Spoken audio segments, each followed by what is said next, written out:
Денес требаше да се одржи средба помеѓу стечени работници и господина Живка Митревскога, меѓутоа господин Живко Митревски избега како и по обичај. Тој поважен му е Караджо да пие кафе со него, него нас да не причека и да го решиме овај проблем или да покушаме да го решиме проблем.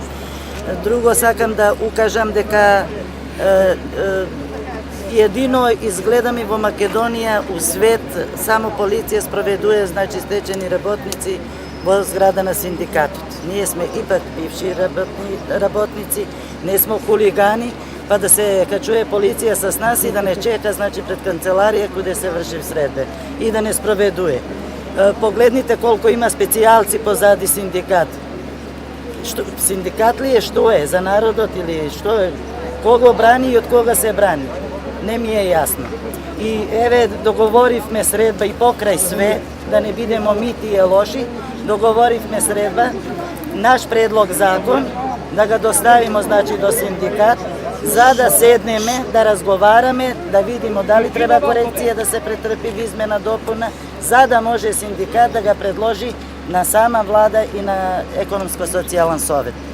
Па надевам се дека нема да нас изиграт и еве веќе утре ќе испратиме наш предлог закон преку регионалnog преседатела во Куманово, така што еве да се надеваме дека ќе се разбуди синдикат и дека нешто ќе помогне на оваа категорија работници. Што содржи предлогот? Може да ни кажеш? Предлогот закон си е наш јасен. Со године таа е предлог закон да се обештети оваа категорија на работници кои потекнуе од државен капитал фирме, а со 15 година минимум стаж и 50 година мажи, 52 жени. 15 година е ставено зашто има неплатени стажеви, нарочито по земјоделски задруге, каде има луѓе с 30 години и над 30 година работен стажа, му е платено 16 или 17 година. Управо за тој, поради неплатени стажеви, бараме од 15 година и што фигурира во држава, нели, да има се минимум за остварење на пензија. А што се тиче до године, тука би можело, да се претрпи корекција, па еве спремни сме да разговараме и со влада и со синдикат, па да видиме што ќе. Со кого имавте средба во синдикатот?